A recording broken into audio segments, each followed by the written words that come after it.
Good afternoon, good evening, good morning, wherever you are, and welcome to NerdTube. I'm here with Gary. How you doing, mate? I'm doing all right. All right, me too, mate. Me too. Now we both just finished watching a documentary on the late Jimmy Savile. The documentary was called Jimmy Savile, a British horror story. This is about a man who was a British icon, a television personality, a radio host, somebody who knew the stars, mingled with the stars.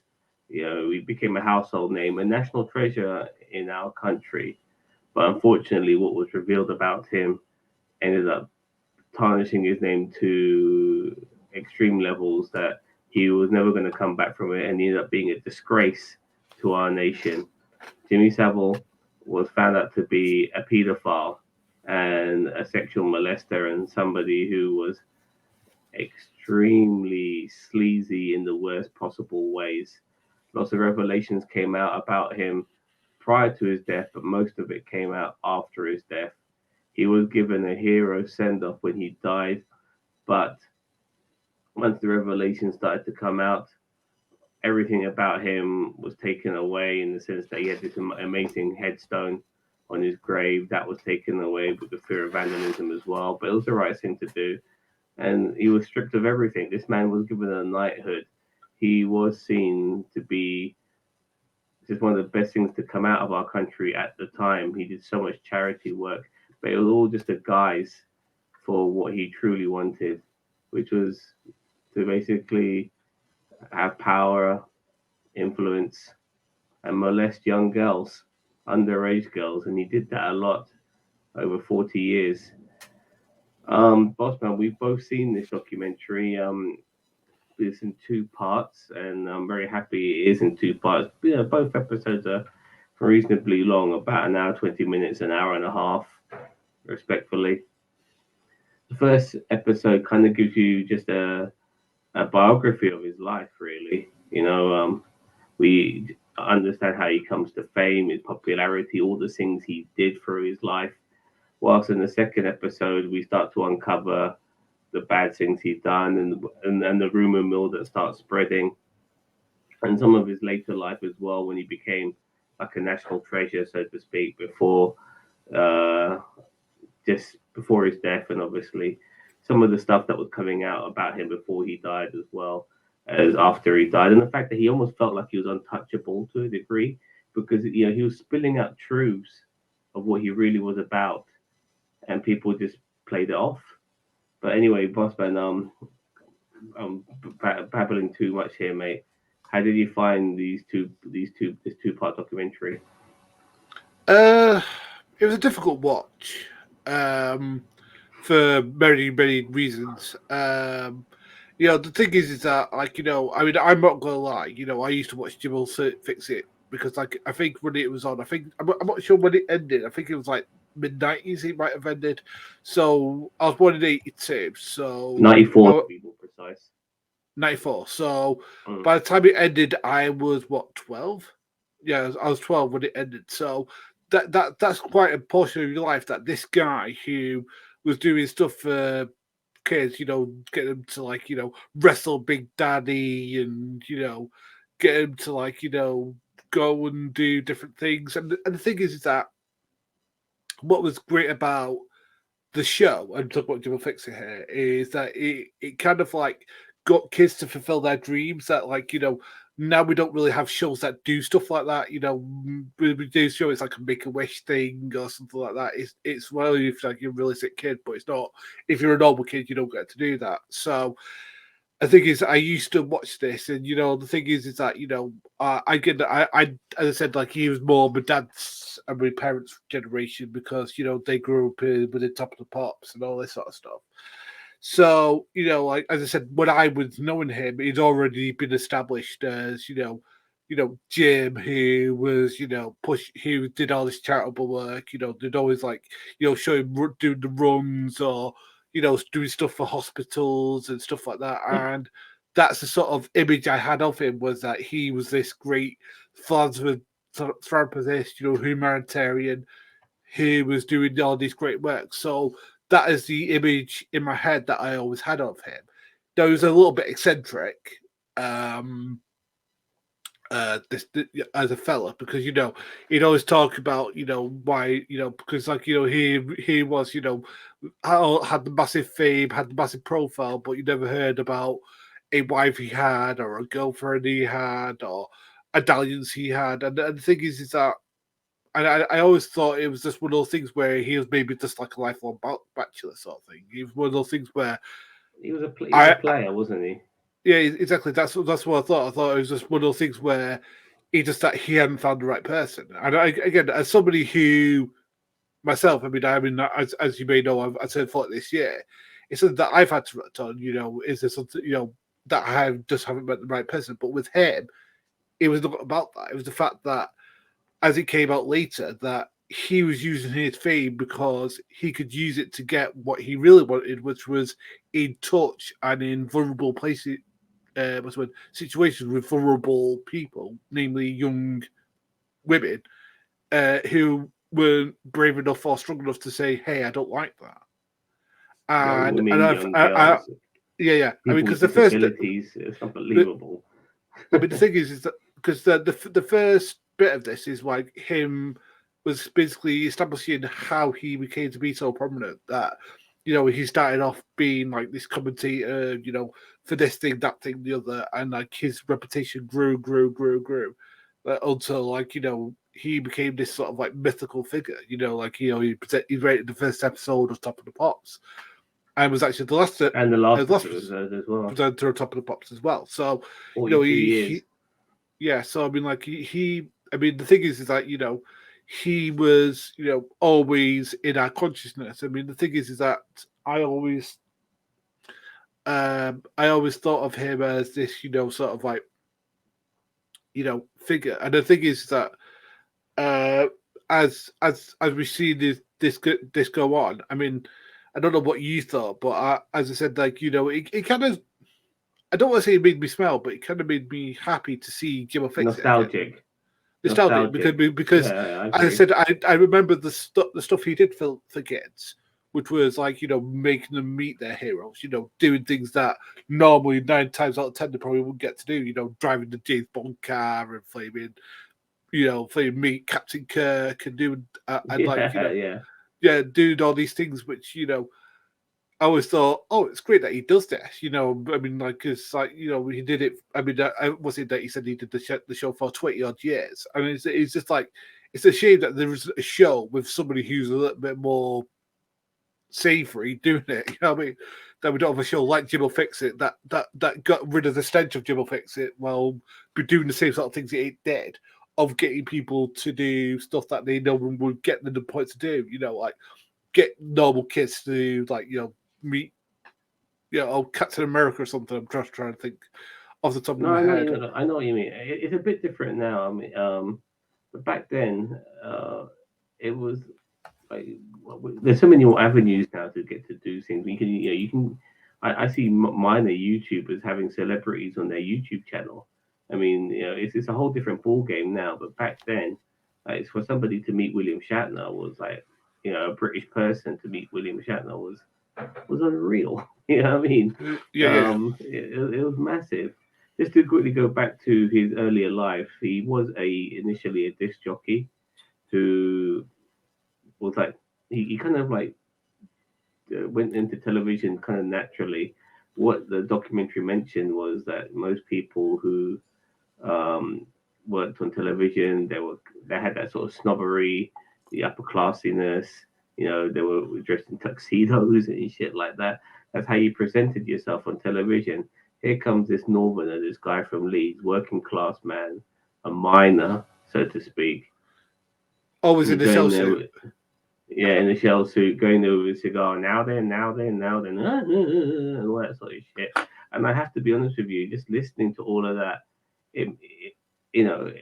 I get upset with myself that I kind of forgot what I was watching at times because I was getting nostalgic by it. Yes, I think that we're not the only ones because it's like for people of our age, and like I think like maybe so what do you say 94?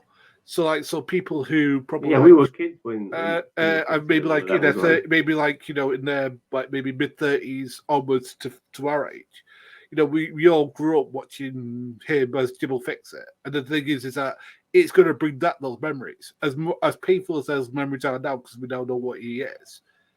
It is good that the thing is as I said, I want that type of show to come back. I want that type of show where it puts normal kids who never ever going to be, I don't know, Adele or something. Like has it can make those connections fulfill with their it. desires, fulfill their Exactly, wishes. but it'd be presented by somebody who it's a lot, it's a lot more It savory definitely than Jimmy Savile was.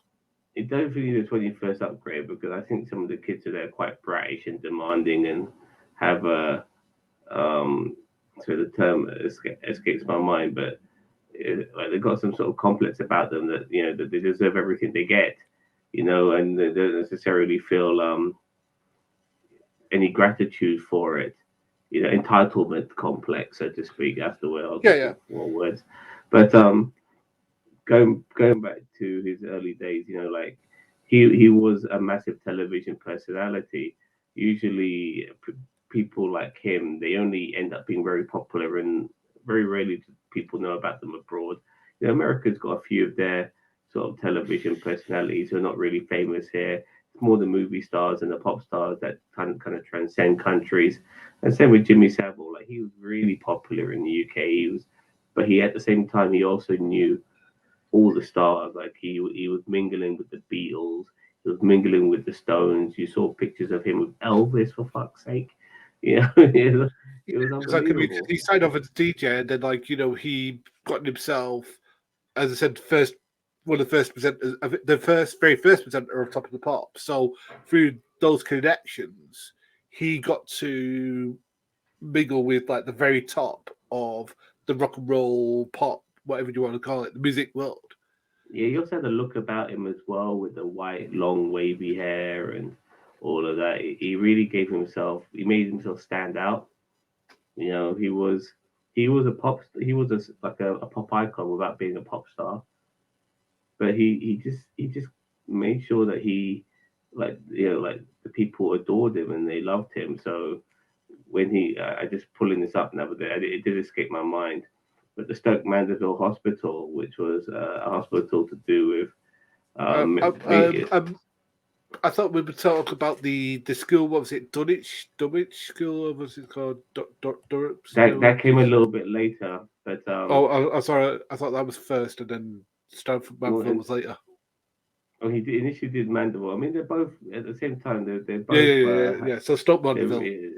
But Stoke Mandeville, like it was a spinal hospital that was falling apart, and then this in a way this kind of like was like the precursor to Jim will fix it, but the people were sending him messages and writing to him to help him foot to hospital, and he did, and Yeah, he he's read like 10 million quid, which is like which 1970s money. I think he's like some stupid yeah, late would be 60s, like early 70s would money, be yeah. like 200 million quid now, but I mean, even by yeah, to get yeah, inflation or something like that. So he rose that over 3 years. yeah. I mean, the thing is that um, he. This is the thing that's going to get me is that I'm trying not to condone what the guy did, but celebrate the charitable works that happened as a byproduct of what he did, if that makes sense. And it's I a don't know. I really don't. it's a really hard thing to do, and it's really He annoying knew me. what he was doing, dude. He was manipulating. He said he was tricky. Remember that, you Yeah. know. I And know. he knew It's how to. He knew that doing this sort of stuff would make him a very popular person. Would put him in the heart, and it covered his tracks a little bit. Like he could be the worst person he could be by everyone else thinking that he's the best person that he is. You know, his dark side would come into play simply by people thinking that he's a saint, and it allowed him to get away with a lot of the worst things possible. And that's why I feel he went down that road. Being this this public figure, and he was very clever as well. Like he did have celebrity affairs. So he did bang.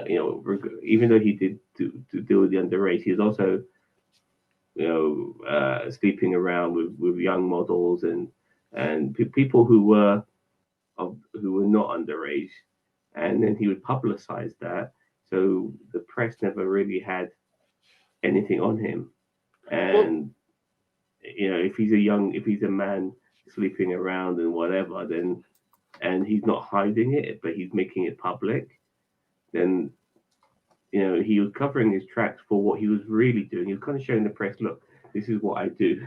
I'm a player, but it covered his tracks that what he really was doing was also banging younger age girls, and boys as well. By the way, he molested boys as well, which was something I didn't know. I just thought he was only ever dealing with young girls. So yeah, he knew what he was doing with all this charity stuff. Boss man, sorry, gone. no, as I said, like as I said, like the fact is that the people behind the scenes said that like the the buildings were like falling down. I think it was a spinal unit Hmm. that collapsed, and basically said that they had to so much that they had to put the what's it called? Brain not working today. That they had to put the patients in the corridor because the roof was falling in, and that's the reason they're down to it. And he basically raised 10 million quid for him. And basically, he became. I think he was like a guest, like a volunteer porter. So he would Yes, take yes, he people. did that too. Yeah. So I mean, like, and the thing is that like you actually see like virtual footage of him pushing. I don't know if it's in that very hospital itself, but you see him. You see like vintage footage of him pushing like somebody in a trolley. I'm just like. Part of me is like, well, that's a really nice thing to do, and then like you read things later, it's like, ugh. Well, you realize why he was doing it, boss man. Like I said, he was doing it, but some And of the it makes people he looked and it after, makes me feel sick for saying what I just said, and yeah, no, no, that's that. don't feel sick about it, dude. People, anyone with half a brain cell will know exactly what you're on about. I'm just No, but saying what I that mean, like that somebody who is that high privilege who doesn't need to do that shit is helping people, but then when you realize why he's actually doing it, it's like it's fuck. yeah, it's power. Like I mentioned to us earlier on our Facebook chat that back then, and not even back then, even now, if you have fame and power, you're pretty much untouchable, And with someone like Jimmy Savile, the pre-social media era, where the only way you would get your news was from the television and magazines and radio and stuff. It was very hard to find anything else about him. You only saw what you saw on the telly, and he was portrayed as a saint. And he he did all of these things to put himself into good books. But he was also, when he was in those hospitals, like a 70, you're not just kids. He fucked over a 75-year-old woman. I mean, this is unbelievable. Like, this I guy know had a it's real issues, man, real fucking issues. well the problem that I see I saw was like he could probably have. I mean, he's not an ugly bloke. And he probably had charisma to be doing what he'd been doing for what I mean. Like he'd been in the public eye for he'd been doing like mainstream public TV stuff for like over 40 years. So I'm sure that he could, if he wanted, have the pick of the litter when it came to ladies. I'm sure. And I'm talking about actual adult ladies here. I'm not talking about Yeah, like yeah, he underage. did. But the thing is, something tells me there was something deep in his childhood that he because I think they go into number two the relationship he had with his mother, and I think there's something there that he couldn't form bonds, so he had to get his pleasure from taking advantage. Because I think there's some abuse there done to him, and he thought that's what a connection with somebody was. Now It's again, very I hard. don't have any Yeah, proof. I don't have any proof of that. But usually you find, and a lot of people who are abusers will usually tell you this, that they were abused at some point, and that's what they think love or affection or relationship is that it's abuse.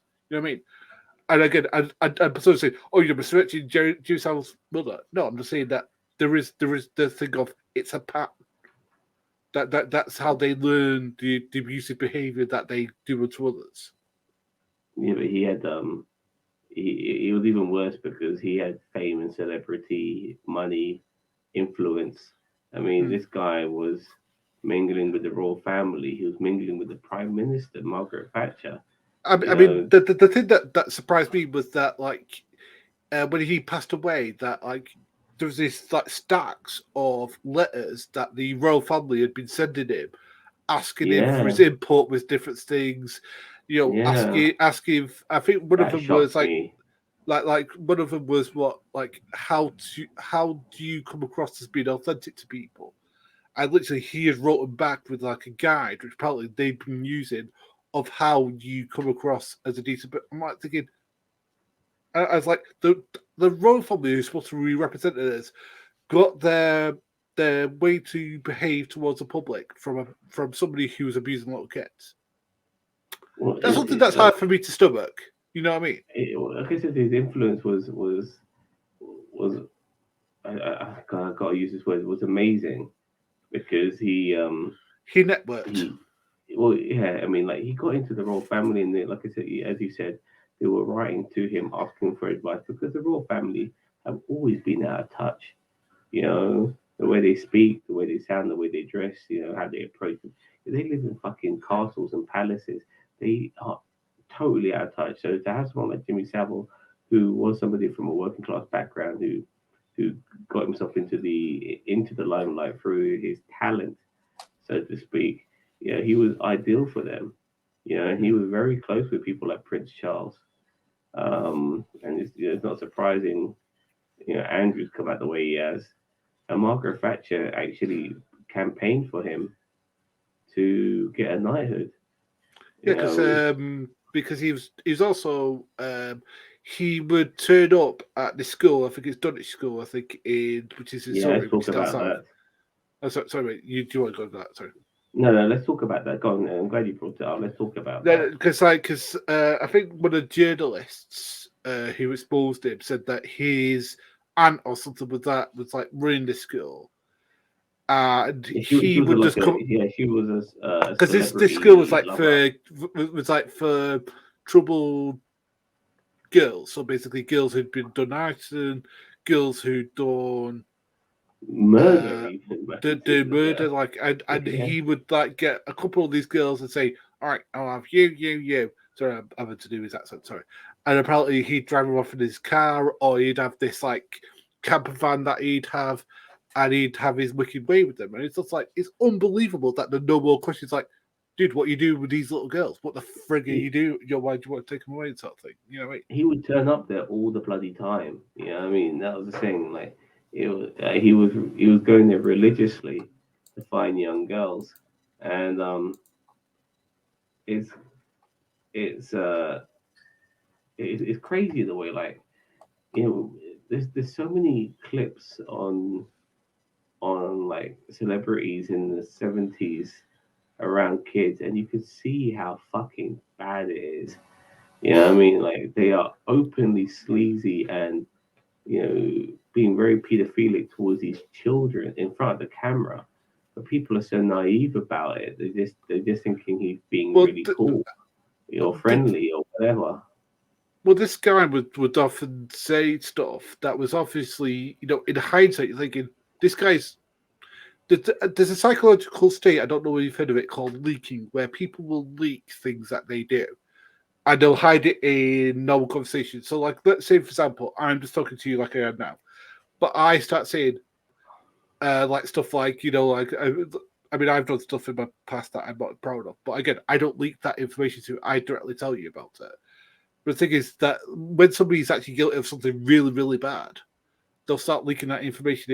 Especially if it's a sexual thing, they'll start leaking it. Like they'll start talking about, oh well, they haven't caught me yet, or they haven't exposed me yet, and stuff like that. And that's the sort of things he was saying. It was like he was really leaking the fact that he was scared of being exposed. I just want to show you something here, boss man. Go And it's from Twitter because I was looking at Twitter regarding Savile, and there's a whole bunch of articles here on. because yeah, I'd say bring that up a bit more so that people can see it. Yeah, sorry, 1 second. Let me just. You see that? Yeah. Okay, it basically says this Netflix Jimmy Savile doc is legit horrific. Just showed a clip of him interviewing a patient. Jokingly asked, "What did I do? What did I do to you for you to draw me like that?"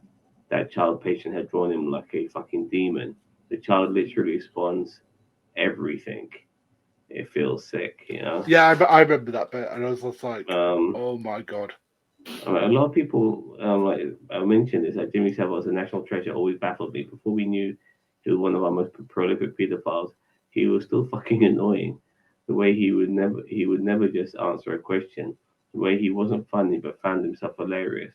The way he never shut the fuck up. Ugh.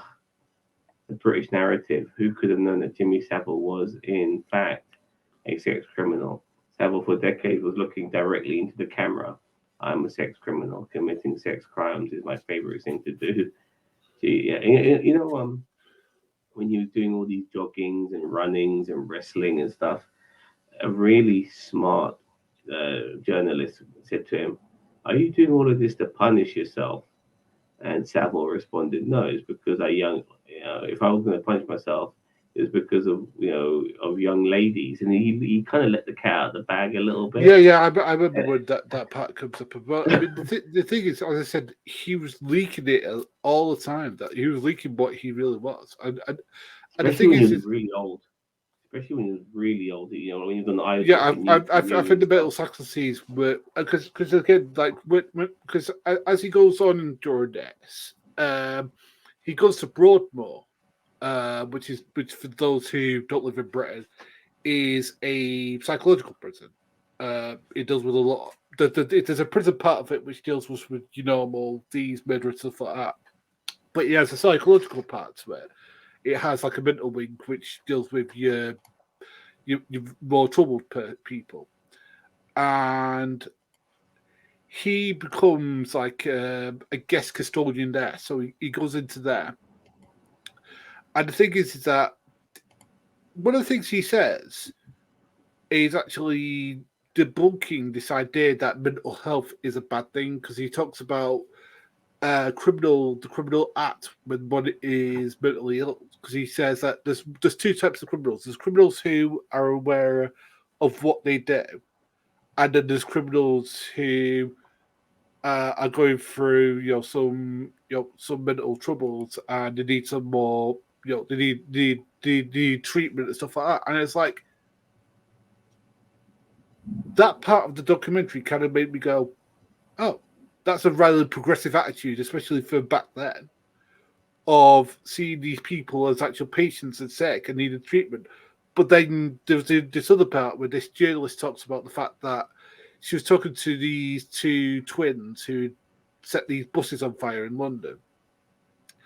And then, like, she was talking to him, and then all of a sudden, 2 minutes later, this figure comes and jumps on the table, and it was flaming Jimmy Savile. And he went, all right, then. And he goes, I'll have you, and then I'll have you. And it says, and it freaked me out. And it's just like, it was really creepy. I was like, yeah, no wonder it's bloody creepy. Like seeing that to two teenage girls. And the thing is that this is the reason that guy got power so he could be in these situations with these vulnerable people in Broadmoor and stuff like that. And it's just like, it was really like a moment because, like, as I said, like, he's, as I said, like when he gets his knighthood, I think that's like mid 90s because he lets out that he's a bit of a ruffian, that he likes to knock people up and stuff like that. Like he likes to have people roughed up and stuff. And like are you looking at the sort of influence he had within the Leeds police force? Is it West Yorkshire or is it Leeds? I think it's West Yorkshire. Oh, it's a similar area, but yeah, had them. He basically had them under lock and key in the sense that he was doing what he wanted to do, and the police would cover for his actions. They did like an internal investigation and found no misconduct. I mean, that just goes to show, how fucked up they are. finding no misconduct in what they were doing. I just want to mention very quickly, like some of the stuff when you see like some of the clips of him around women, like it was So it's Selena Scott. Selena Scott. Yeah, I mean the thing is Yeah, that he's kind of. I think he's trying to. Part of me wants to say that he was trying to make a connection with somebody who was more towards his age. dude, Selena Scott was gorgeous. She was like Yeah. I mean, like I a think it's. And television the thing is, version of Princess Di. I just don't think he had the know-how of how to connect with people and make them attracted to him. So all he knew was Yeah, how to be a as no, palatable. I don't know, Bossman. He was making these women very uncomfortable on national No, yeah, television. definitely with that. Like Selena Scott was very uncomfortable around Yeah, him, and she was. I mean, the thing is that he could have been more charm. He could have been more charming because the thing is, the guy obviously had charisma because he was on TV. But I just he don't was think he knew how fondling to on be. top of the pops. He was on there. He's got three girls around him. There's a fourth girl to the right, and she's going ooh like that. He's fondling her, yeah, on live Yeah, television, and he's smiling about it. You know what I mean? I know. Oh, It's just that as I said, I just don't think he knew how to interact with actual adult women in a way that would make them connect with him. no, I I think it's the fact that he's Jimmy Savile and he gets what he wants. You know what I mean? He thinks he's a charmer. He thinks he's smooth. You know what I mean? People need to love him because he's Jimmy Savile. And he thinks he can get what he wants. He's got his eyes on it and he wants it. I mean, he really did treat a lot of women like sexual objects, and yeah that's unfortunately how it was also back then as well, especially if you're in a position of power like he was. He just felt like he could bang anything he wants, and he was doing it whether they consented or not. And he would manipulate, he would not blackmail, but he would almost bargain strong like arm. what he strong arm. That's a good way of saying it for sure. Like that one particular woman who, when she was 14, she was told to give Savile oral sex so she can go on to that show. Was it called Clicky Clunk or some shit like that? Clunk Click or something like that. It's still Yeah, like and that. I know. that really freaked me out because there's Jimmy Savile and Gary Glitter in the same place, and they are Yeah, and there's really a couple creepily of coming guys on that to the young girls who are the yeah who are in the thing crowd. they're at a meat market, man. You know what I mean? Even now, as a single bloke, I'm like, calm it down, fellas. Well, But you then I can see realised what that, it that the is way that now. they look at women and the way I do are two different ways. You know what I mean? Well, you can see it for um what it, for what it is as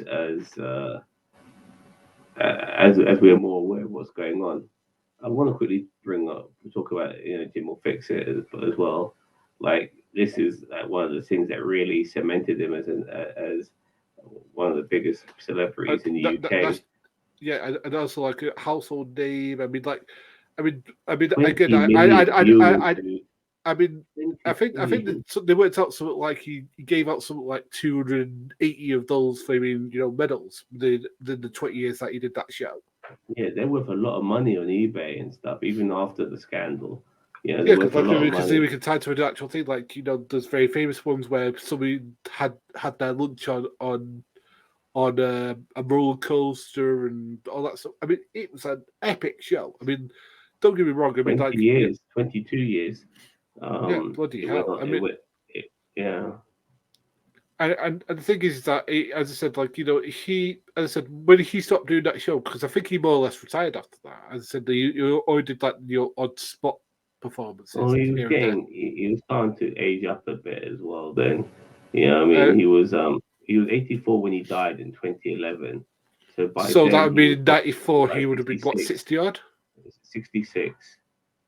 Yeah, so I Or mean, 60, oh, sorry, 60, something along those lines. Yeah. yeah, he kind of creepily came on to play with Callum Minogue as well, and she looks really uncomfortable. It's like I think she was like 24 at the time or something. Yeah, she was very young at the time and stuff, and that's just what he was known for. He obviously got his knighthood, Yeah, and who I really felt sorry for was that journalist who befriended him, because that these journalists who The one who spent did, like he did his autobiography. Well, yeah the like funny thing is, sorry, Bossman, but a lot of people, the BBC needs a massive amount of blame here because a lot of people were like it kept in the dark about what he was doing, but they were really close to Savile, and in a way, they almost tried to find, like people after Savile died and the revelations came, they almost tried to find a scapegoat, who to blame for all of this. Was it the journalist? Was it the producer? Um, but it was amazing how many people well were I think we should totally talk about blissfully that unaware. because that's what's in the next part, because the thing is that she was talking about the fact that he invited her to his 80th birthday, and there that there's always a small gathering and stuff like that, and it's just like it's like that like this guy kept himself very insulated. um as I said, the end of the last the first episode is when they talk about um did they have different conversations about like the journalist, as I said, who exposed him was, and then the second bit, should we go to should we summarize the Yeah, first yeah, we'll bit talk now? about both parts simultaneously. I Yes, mean, well, like the next part is it was mainly the about him in exposes. his later life, and Is then rumors were surfacing, Yeah, so to because speak. I think they talked about the fact that he was apparently a devout Catholic. Apparently, again, I don't know. Um, And he said, I apparently he said, well, look at all the good I've done, because this is talking to people. Says, I think when seeing Peter looks at me, he says all the sins I've done. He said, well, what about the good I've done? Isn't that well? He says, if not, I'll break his fingers. It's like that's the sort of man he is. That if he can't get his way, he'll do violence to you. Because I mean, the yeah, amount of time, because I remember the time that yeah, I remember that bit. Yeah, that Louis Theroux did that documentary with him, and he said, I was going to send some guys round to you to duff you up if you." I was like, "What the hell?" Of course, this guy's legit. I mean, he's interviewed prison inmates and all this sort of stuff that you can look at, Jim. You know what I mean? But you didn't realize what he was actually on at the time. And then, like as I said, as he started doing more, because I think his first interview was with Andrew Neil, who said he said I'd done this, I did this, I did this, and then he said he had his interview with Jimmy Savile, and then Jimmy was like, "So do you have much girlfriends?" He says, "Oh, mate." It's like the question was like absurd to him. It's like, and you figure out why. It's because this guy isn't like the rest of us who maybe try to find somebody. Sometimes women find us attractive, sometimes they find it disgusting. It is what it well, he is. never settled down, did he? Yeah, Like but he that's was at that there's time. a He reason was for kind that, of unusual. Like, this guy. because he wasn't looking Yeah. for sex. He was looking for something. He was looking for No, he was advantage he looking can for get on somebody. he was looking for sex, but he wasn't looking for commitment. No, You know, he wanted to just have his frills. He was a bit of a man child in that sense. yeah, He fucked around and all of that. I mean, that's why he mainly dressed up in shell suits and all of that. Like some overgrown kid. And he took that right into his latter years because that was his image, that was his gimmick, so to speak. And he maintained that. But I do feel that even though those rumors coming out, he kind of felt invincible. He yeah, is Sir Jimmy Savile, the knighted, yeah, charity worker.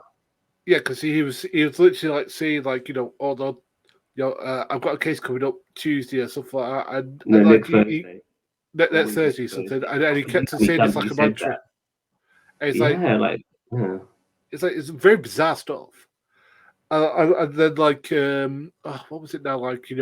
The cop, the like this lady whose name, I think her name was Sam, who's this very pretty blonde lady, basically said that he'd abused her at school, basically And during she was during Catholic, 11 at Catholic mass. Basically, he would put his fingers um inside in her and stuff. her private area, and that she put tampons to stop him doing it and Yeah, stop the yeah, that pain and was stuff like fucked, that. man. And I tell You know, you, This is part of the documentary. I'm not going to be lying to you that I started to get really horrified because it's like this guy basically, without consent, put his hands in somewhere that you don't put your hands unless you got consent for the person to do it. You know what I mean? But man or woman. You know, like, and It did take a it kind of long made me time start to be uncomfortable, really uncomfortable. it You know what I did mean? take the documentary really took its time when it finally came to the victims. Like the second half, pretty much of part two, that we start seeing the victims and how it affected that initial lady, um, who talked about that. I mentioned earlier on And about the lady she who came forward. Yeah, she came forward, and the Surrey police transferred it to the Leeds police. and they didn't So want to deal with it. they They didn't didn't want do to deal anything. with it. Yeah, they That's just let so yeah. shocking. And then apparently 2 or 3 other cases came forward, and he actually did an interview where it's like going, "Oh, it's a total what's it again? Like, oh, it's fabricated. It's myth. It's not true, and all this sort of stuff." It's just like, Well, this is unfortunately the problem a lot of women have, boss man, because even to this day, you see someone like, just to go on a tangent here, like someone like Donald Trump, who's got multiple sexual allegations against him, and nothing's really come of it. The guy could be president of the United States again, even though he's got all of this baggage. And saying, and that's now with all the social media and everything. Back then, when when Jimmy Savile was the mighty Jimmy Savile, and he was whiter than white. Um, nothing. Like all these victims he had, they couldn't do shit, and then people were too afraid to take it any further because they were worried. They were worried about the repercussions. How dare you go after Jimmy Savile? I mean, this guy's done so much charity work. He's opened hospitals. He's fulfilled the dreams of lots of children. He yeah, worked as a porter. All of these yeah. things he's done charity. Like he's ridden bikes and wrestling and Well, done I, marathons all for charity. And like, yeah, they had no chance. They well, the had thing no is that chance. he also kind of like did it to us as well. Because I mean, and I think I've said this in the chat before. I went in. We'll speak about this a bit later, but I went into that exposure documentary with as negative a mindset against it as you could go, and I'm ashamed to admit that now, but again, maybe that's part of the problem. That I'm part of the problem. That I went into that documentary with he's dead, he's not in a position to defend himself.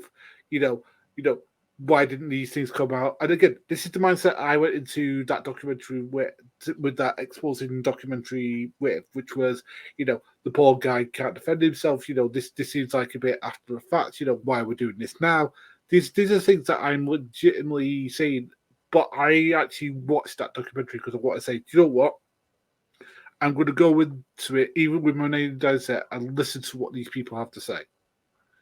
And I think that is key to anything when it comes to victims of sexual abuse.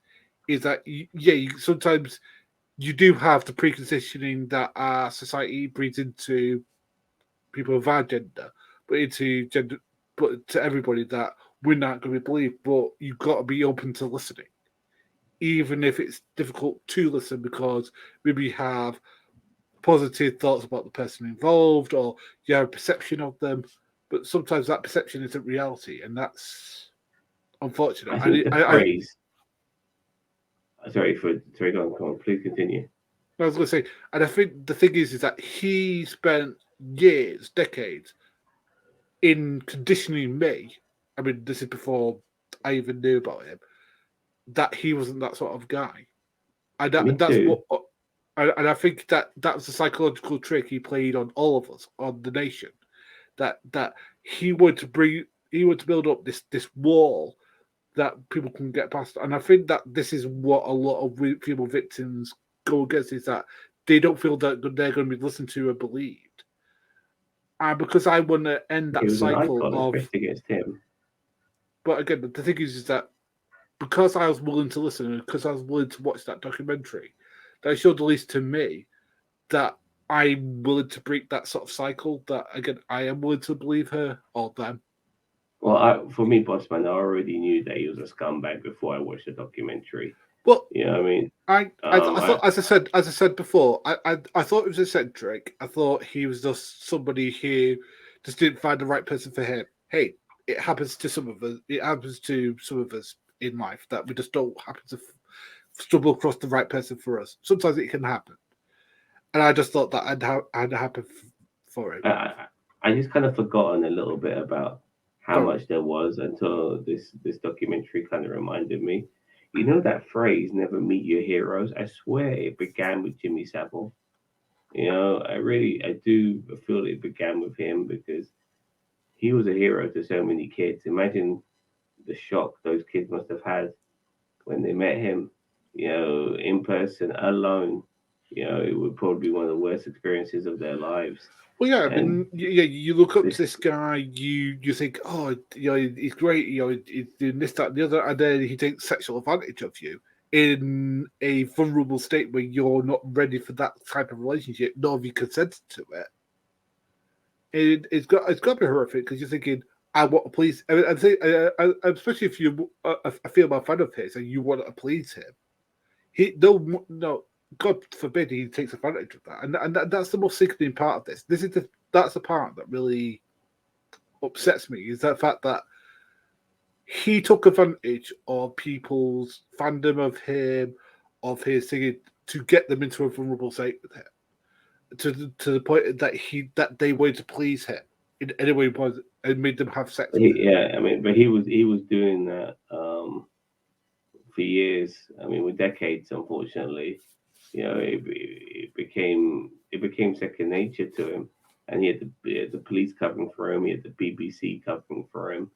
You Yeah. know, and only a couple. If you notice that in this documentary, only a couple of people like that biographist and the producer were the only two people I can think of who were reasonably close to Jimmy Savile who was willing to speak up about him.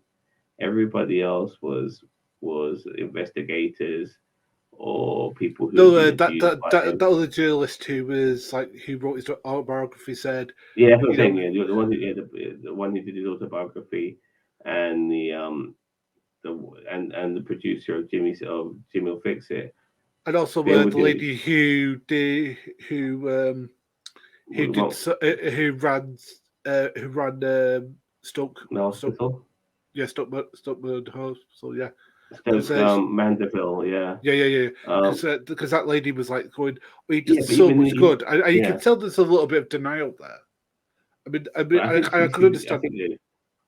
I think a lot of And people start to I'm not accept saying it. that's this lady off at all. I could understand it because she, I think there's like two mindset of he did horrible things, but for the hospital itself, she did so much good that I saw.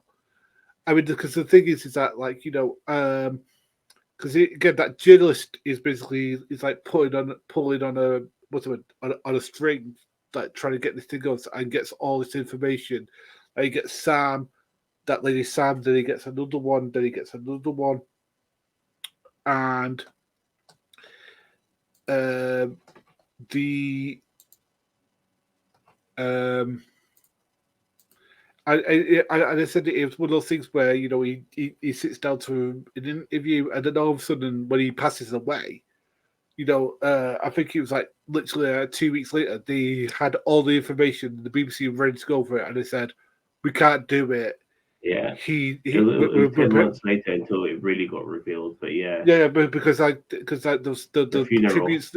There's a tribute. I mean, the thing is, you saw the funeral he had. Golden coffin. He had it.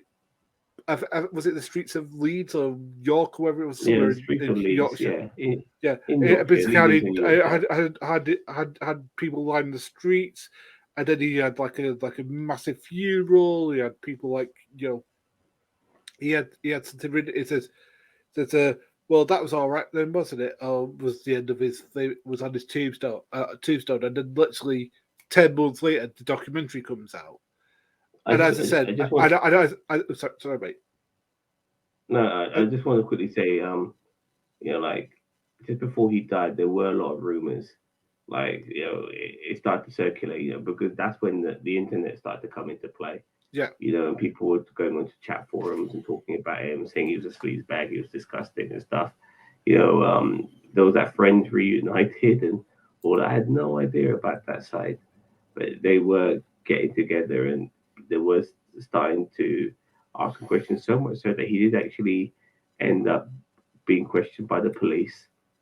And we heard that recording, and that recording, didn't vindicate him at all, man. He was totally done as far as I was,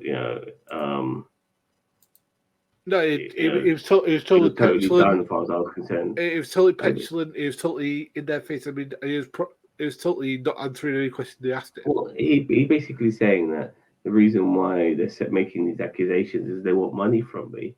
And as you would hear some of these accusations, the questioning, you realize, damn, this guy's guilty as sin.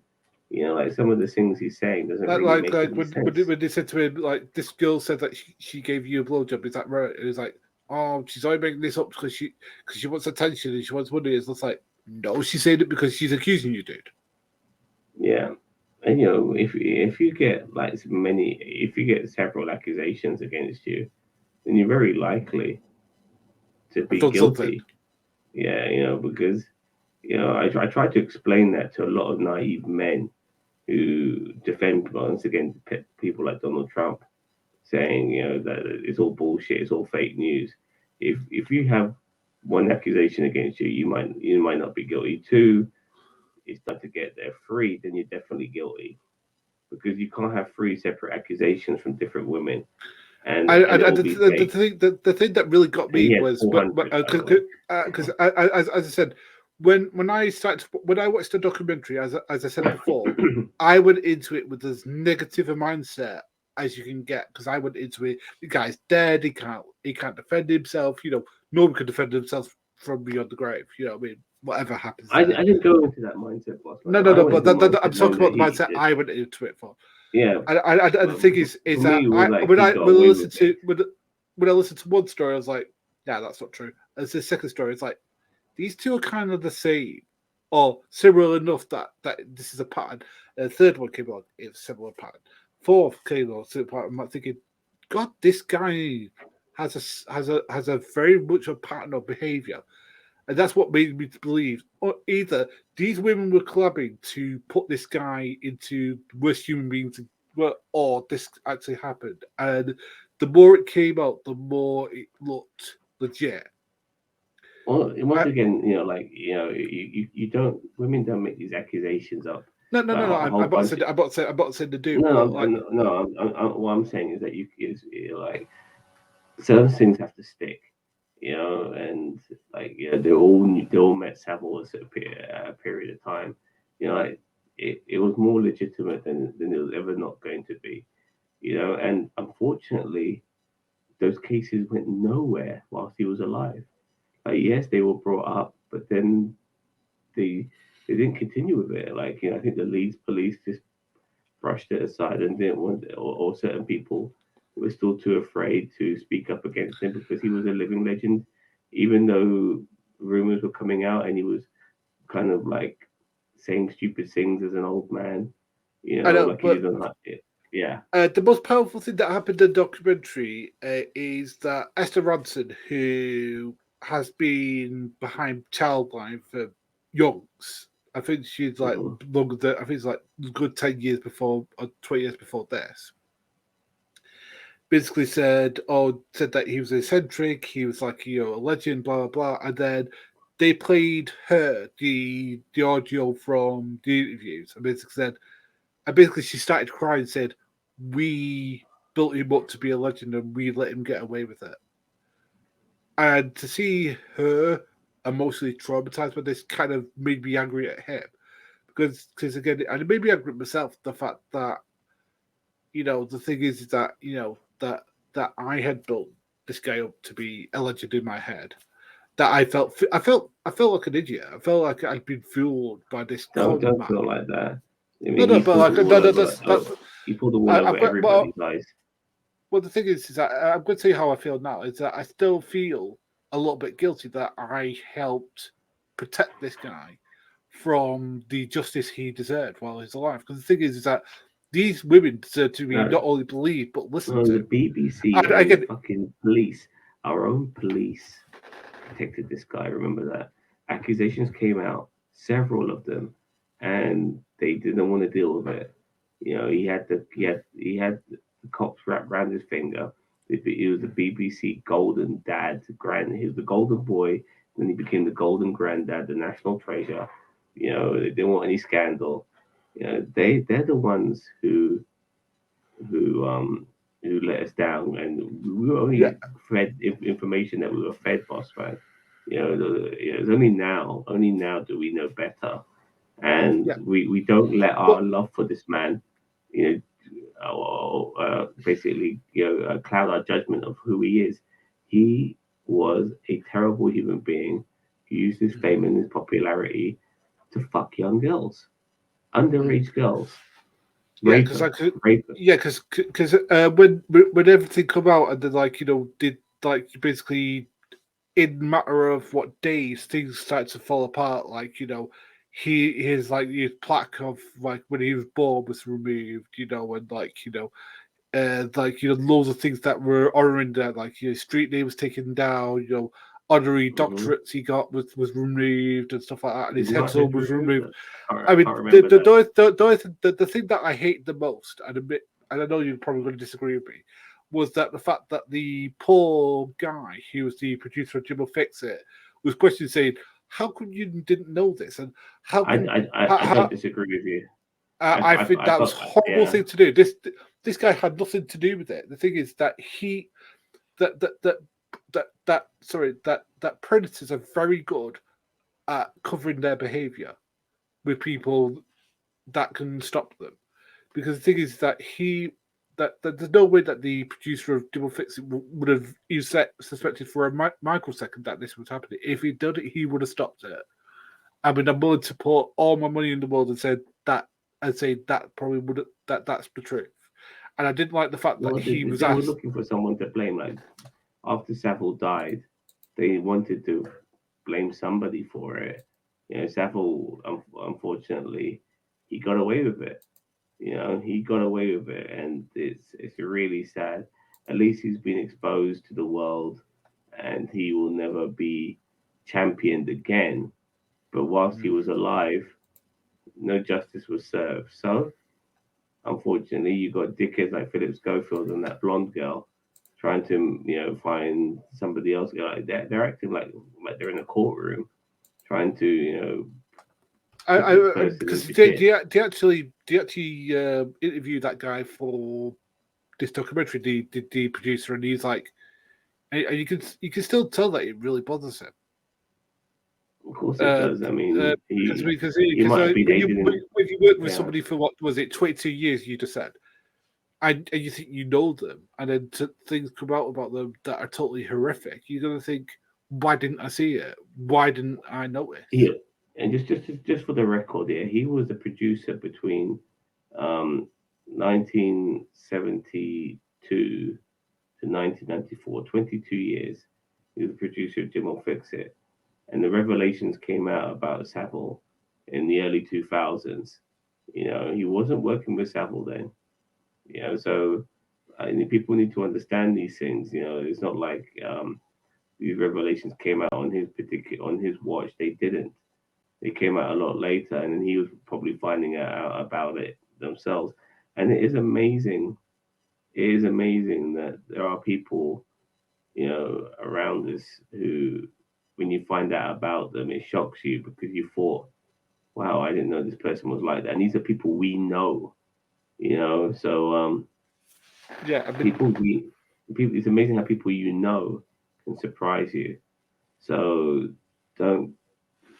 This guy getting blamed was just like he was being trialed by television. It was just people just trying to find someone to blame after Savile had died, and it and was stupid. I know it's.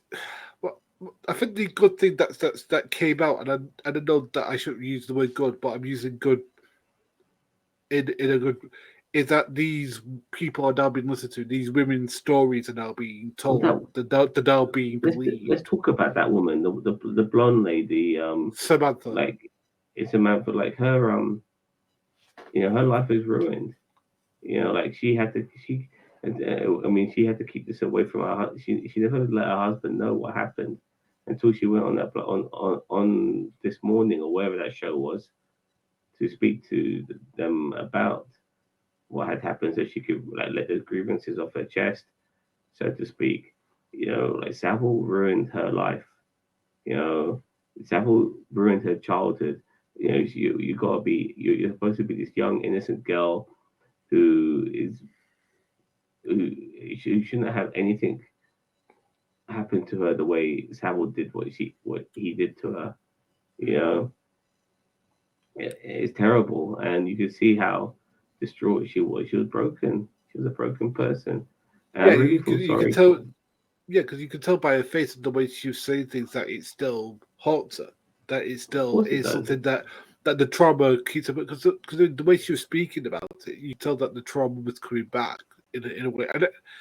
And that's the biggest thing that I think that we need to take away from this is that like as much as what people, I think we should always let people speak their truths and that they should be believed and that justice should find its way through. Now again, if the person's innocent, hey, then that person should You fit. Then the person tell the some lies, and if the you person's know guilty of that stuff, they face justice. as men, we don't really understand some of the shit women go through. No, we don't. I have friends, I'm sure you do too, who've spoken about their rape ordeals, and so many women, even at a young age, go through some sort of misconduct in their lives, whether it be minor or major. Where they're not a right age for any sort of sexual interaction, but they have one at an early age. It's Well, incredible how many women I know who, when they were kids, they had these sort of moments. And well, uh, there's constant trauma. I mean, the flashbacks you must get. I mean, I feel sorry for them. I really do. do you did you ever watch Smallville at all? Here and there, Do you know the lady who played Lana Lang, yes. the dark-haired lady? Well, she did an interview with the guy who played Lex Luthor. 'Cause that guy who plays Lex Luthor has like his Yeah, own yeah, yeah. talk show on YouTube. He's got a podcast. Yeah. Yeah. Anyway, she did an interview with him, and she talks about the fact that she got hit on at gym most when she was 14, 15. I'm not surprised to tell you the truth. And it's like, really? It's like and apparently this by like older guys. This is like guys like our age. It's like late like mid Yeah, 30s to it's 40s. not it's not surprising after what I've heard. Yeah, women go through as children. I'm not surprised at all. But You know, I'm going to speak for myself here because I don't like to speak for other people. But I'm usually fairly decent until a woman's age. I know what woman's appropriate for me and what woman isn't. Why don't other men have this innate knowledge that what is suitable for them? As it just that they see female and then all of a sudden all sorts of rationality goes out their head. I mean, whether you're attractive as a young girl or a woman, and she is an attractive woman, like men are incapable, unfortunately, at times for doing the right thing. And they weren't doing the right thing when she was getting hit on at the age of 14. So Yeah, but these things happen more often than not, and they shouldn't happen. well, You I know, think that I think that stuff like Me Too and speaking out did a good thing of exposing how much this happens because again it happens more than we as straight men like to admit it does because again the thing is we because again we're two guys who never would do stuff like that and the thing is that the guys who do kind of make well not only make us look bad but also ruining people's lives as shown by this documentary but And also by stuff like Me Too, where these women are recountering trauma that happened in their life that has caused them pain. And instead of wanting to listen, a lot of people try to shut them down and like make them silent instead of just listening and just saying, "This isn't right. What's going on here?" And I think that what I'm hoping will come of this documentary, at least I'm hoping it, is that there's more difficult conversations like the one we're having now. Because again, it kind of made my skin crawl. The fact that I ever kind of admired this guy for the charity he did and for being a good human being, because I always thought he's a good humanitarian, eccentric guy. Hey, everyone's a bit eccentric, but was a good guy at heart. And then when this thing came out, as I said, it kind of destroyed my sense of humanity for a bit because I was thinking, how can I trust that anybody's doing anything for good reasons anymore? I mean, the thing is Yeah, that, and I it's think, like these sort of guys have, especially in show business, have been around forever. So don't, like, you got Harvey Weinstein, for fuck's sake. I mentioned Donald Trump earlier as well. You know, these sort of men. Dave Lee Travis, remember him? yeah, You know, things came out about Neil him, yeah. Fox, Neil Fox, the But I disc think that got jockey. caught. I did not get proven that didn't happen, or did he Dude, he get had proved that he multiple didn't? allegations, and I think like even if it got settled out of court, he still done it. If as far as I was concerned, I I, mean, you don't I, I have that mean, many you don't have that many allegations and not be guilty, in my opinion. Um, but the whole smoke was out the fire thing. got But obviously Gary Glitter being another person. Kevin Spacey. You know, like these powerful men. They it can get to them, and they end up being some of the worst people around. They use their fame to get what they want, and unfortunately, it, it, it's power trips, dude. It's a shame. Um, but I don't I want to know, yabber on about but this too but much. but I do think that again. I'm hoping that the documentary has a good outcome of promoting more women to speak out about their trauma in a way. Because again, one of the things that I like about Twitter, I mean, I think Twitter could be a cesspit at the time, but what I'm hoping for is that it gives women, and I'm hoping that YouTube becomes that window as well, that they don't get that you can speak out and be listened to, but not only listened to, but believed about the things you went through, and that maybe that guy who did that isn't not the same guy though, but realizes what he's done was bad and that he needs to take accountability and pay his justice for that. And I think that the more women speak out, the more it'll settle into man's head that way we behave has consequences down the line and could cause somebody, even if not intended, hurt and pain and, you know, continue pain down the line. And I think that more men who realize that, the more better society will be. That's generally I what I'm agree. hoping I, for that. I, I I would like to think of myself as one of those men. Like, the interactions I've had with my feminist friends, my liberal lefty female friends who have made me really open my eyes, and I strive not to be the sort of man that they despise. And I'll never get along with these girls. I'll never expect to be with these girls in a romantic sense whatsoever. But at the same time, listening to what they say has made me open my eyes of what it means to be a man. Like, we can, we can dress how we want and not have to worry about being sexually assaulted. Not for women. We can go out at night and not worry about being sexually assaulted. Not for women. There's a lot of things that women have to do. Yeah, but that makes them concerned for their own personal well-being, and we as men have Or to. they get And we, sexually harassed or sexually, you yeah, know, and whatever. I mean, and by the way, guys, there's nothing wrong with asking out a girl. There's everything wrong with sexually harassing a girl. There's a difference. yeah. Once you says no, then that's it. You're done. Yeah, it's an end of You know what I story. mean? It's in the story. But it just made me understand all of these things, and and I'm very happy for learning this because us as men, we're the ones who need self control. You know, in Saudi Arabia and in certain parts of the world, women have to dress very modestly because men can't control themselves. So women end up in the shit because men can't control themselves. We as men need to control ourselves. We have desires, we have needs, no doubt. But But if somebody says no, then I've they say no. I think this is an upbringing issue and also a societal issue because a lot of pressure is put on guys, men, to have as high a body count as possible. And when I say body count, I mean have sex with as many people as possible. And if they Yeah, don't, being there's a something player odd. and all of that. There's something odd and weird about it. But if a lady does the same thing, she's a slut, she's a whore, she's whatever. But by the way, I don't agree with that. I think that if a That's woman that's a sexually that's a cliche as old as time, but I know what you mean.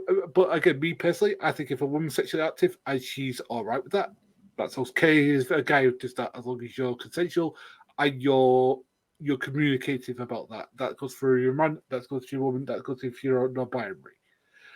But I do think it's something that needs to be brought up to guys as they've been brought up, young guys, that women's body is their own until they give you access. And I think that's something that needs to be taught from young age, in my personal opinion. And me too as well. And unfortunately, there's some parts of the world that don't want to teach these things because they're worried about sexualizing kids when it's just a part of life. I remember, sorry to go on this tangent here, learning about how babies are made at a young age, and I found it amazingly bizarre. But I do feel I'm better off for it, learning at a young age. And this is how we are as human beings. So we're just studying what it means to be a human being, and we're not naive for it. But that's another story. That's another debate. Regarding Jimmy Savile, fuck you. Glad you're dead. I'm glad that your legacy is not long lasting. Yes, you had a hoodwinked. Yes, you got away with it. But people know exactly who you are, and no one has any respect for you anymore. Everything that you've done is no longer being respected because it was always through sinister means. And you, Jimmy Savile, are finished in the eyes of the British public, and you'll never be respected again. And I'm very, very happy about that. I give this documentary a solid 9 out of 10. By the way, just as a form of I don't want to say entertainment. It almost seems like the wrong sort of word, but I don't know how else to look at it. Engagement. You know, I was very engaged by it. 9 out of 10. Good, solid documentary. Lots of information. It was a biography of sorts, and it also unveiled this monster in this wolf in sheep's clothing who took advantage of people's children and women as well as young boys and Yeah, the elderly shocking thing women was too. that Like he he, fucked everybody. there was two shocking things to it, which was there's one where he apparently was just quite a young boy down to thingy, and it says Uncle Jim will look at you and probably sexually molested him while I was in the and another one which was totally shocking to me, which was a woman was in paraplegic state, and he raped her while she was in a paraplegic state. I was like, Yeah, she do you had know what I think of? brain damage and stuff like that. I was horrified to my very soul. Dude, It was like I that. found like you found out as well that one of the people he's had sexual misconduct with, and that basically covered the whole range of things, whether he raped them or didn't. But one of the people he had sexual misconduct with was 75 years old. It's like this guy was and like I said, when you see how sleazy he was on television, he's licking people's hands and stuff like that, and he's trying to serenade them in the most fucked up way, and he's fondling them live on television and shit like that. Yeah, fuck him. Honestly, fuck him. It's Okay, it's it's incredible. It's incredible how much he okay. got away with. I'm trying to think. The thing is, I don't feel comfortable grading this one just because I feel that it's. I'm hoping that it has a positive outcome in society that it encourages more people to speak out about the abuse that they suffered, and that it gives you so the impetus to speak out about it and gives you the courage to know that you'll be listened to. Because I'm hoping, well, touching as big a wood as I can, that that society's changing where it's more open for you to speak out and you be believed and you be listened to about the things you went through. If anybody's been through abuse, I think that this is a good thing that people have spoken out about this. But this guy's a celebrity, but what about this guy who wasn't a celebrity who maybe did things that were like this? And I think that I'm hoping we get to hope that this is what this documentary does. Well, look, there are documentaries out there that don't reveal anything. Or, this documentary told us who Jimmy Savile was and then told us what Jimmy Savile did. You know what I mean? So it revealed plenty. And, just under 3 hours basically of his life was revealed, from his early days to his latter days, and what he did in front of the camera, what he did behind the camera, the people who knew him and everything. A lot was revealed. If I was going to give this score, I'd go with you. I'll give it a 9. But I think that because it kind of built up the mythology behind Jimmy Savile. I'm going to say mythology. I don't mean fictional story, but like kind of the powerful stories behind him of why he was so untouchable. The fact that he'd been this DJ and this powerful TV exactly figure. Who he was, yeah. And sort of the sort of mythical figure that he's this charitable work. He does all this charitable work with a night, whatever, and then it goes into the horror show that he actually did to people. I mean, and how that was contrasted with this television figure that we had, and how the two kind of towards the end of his life kind of became sort of like merged into one. As I said, for me, as I said, the first episode of this was kind of, I don't admit I smiled. Yeah. The first part of this, I won't admit that I smiled because I went on a nostalgia trip of Jim'll Fix It and likewise. But I kind of smiled, and I hate seeing that because I feel like a bit of a scumbag. Because with the second bit, I mean, I was watching it like this, like. I was literally horrified, like some of the things that came out. But I think that's the whole point is kind of saying this is what you were presented, but this is who he really was. So you're not a bad person for believing this because this is the figure that you were shown, but this is the person he actually really was. And but I think the thing is that I think a lot of people, as I said, our age are going to feel the same way. I agree with you that I'm glad the guy isn't here to play upon anyone else, and I'm glad that the truth came out. It took him dying for the truth came out, and I'd rather that he was alive to face the charges he would have faced and spend some time in prison.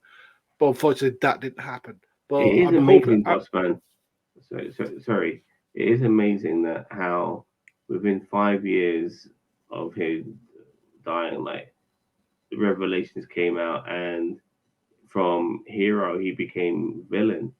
Like everything that was built upon him and made him this legendary figure was wiped away. And one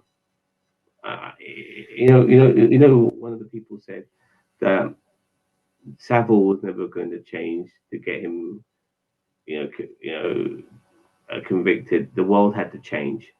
I'm not sure if you remember that line. It's something I'm paraphrasing a little bit. Yeah, I remember that. The society had to change, and I think society did change because I think that society did change 100% because now people are not so like the way his behavior would never be accepted. Would never be accepted on mainstream TV. What he did on television would never be accepted.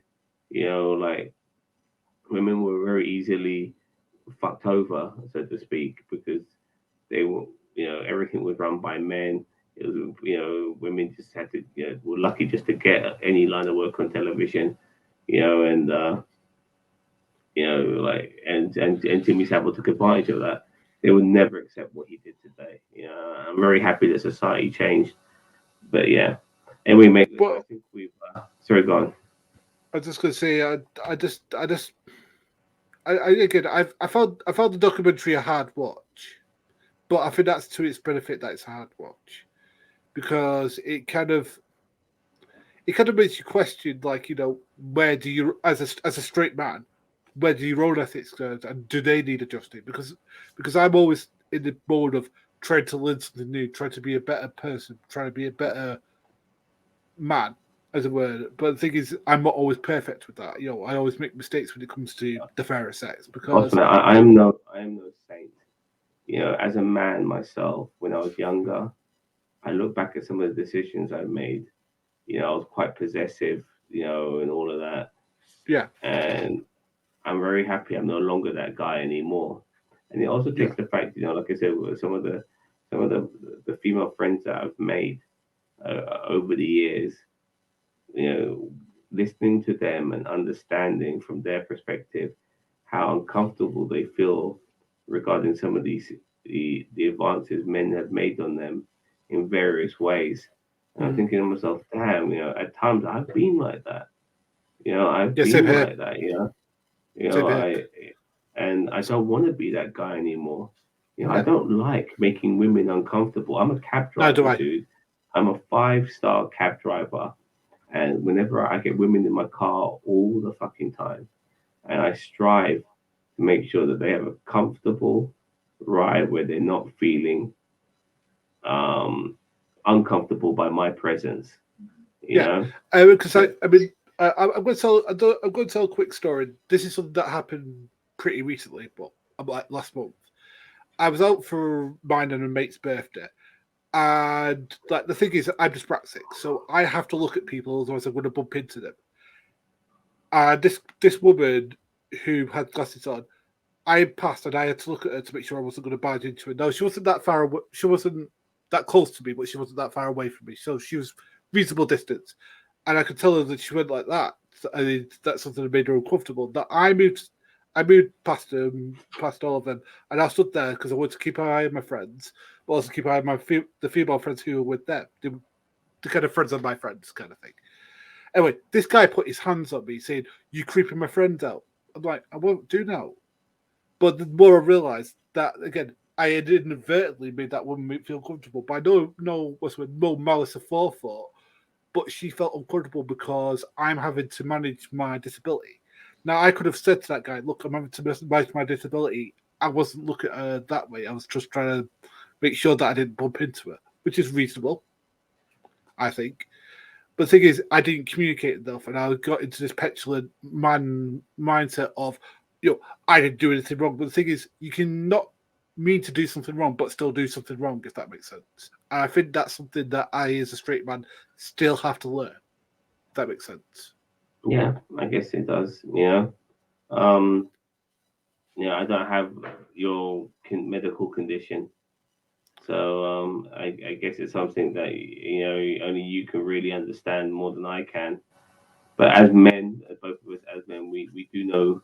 I do feel that me and you, considering the sort of circles we hang around with, and the people we know, Yeah. that we are definitely nowhere near anything like someone like Savil No, or the people we health hang definitely around not. with, and we don't want to be No, anything like that either. no. Trust me. I look. I just people before people get the wrong idea about me. Trust me. I would love to be in fucking orgies and fuck everything on 2 legs if I could to a degree. What I mean? But at the same time, I have to a degree, but at the same time, I do have a lot of self control. I do respect other people and their needs and their desires and whether they are attracted to me Their or not autonomy. and all of these sort of things. And it's not all about me. It's not about all about my needs. I would rather not get laid at all than make a woman feel uncomfortable. Same here. You know what I mean? Be- because again, the thing is that it's about their autonomy and their safety and their not feeling that they're being made to feel comfortable or made to feel stressed or made to feel that they have to in order to Hmm. satisfy you. And the thing is, I'd rather not have sex again than woman feel that she has to in order to satisfy me. Because at the end of the day, it should be a mutual thing. And if it's not, then I'd rather just not. That's just how I feel. Exactly. Exactly. So let's hope more men understand these things and they, we need to, as I said earlier, need to have more self control. It's down to us. We're the ones who need to have more self control. Our libido is our problem, and we need to put a lid on that shit. But Definitely. saying all of that, it's been fun talking to you, boss man, regarding that. Regarding this whole documentary, I'm sorry, fun probably is the wrong word to use, but I think I can be forgiven. You know, No, I get what you mean. it's been a good It was debate, informative. for sure. And you know, I don't want to after today to a degree. I don't want to know about Jimmy Savile ever again. Let him get lost in history, in our history. Let him never be brought up again. Let's not remember him for the good man we assumed he was. Let's remember him for the evil, vindictive bastard that we all know he is. And with that, boss man, have you got anything else to say? No, just people be safer there, men be better than you are. Just what I'm going to say. Yeah, I second that. So to everyone out there, just a little plug. Don't forget to like, share, subscribe to NerdTube, the greatest YouTube channel you never heard of. Thank you very much for watching. Take care, and bye bye.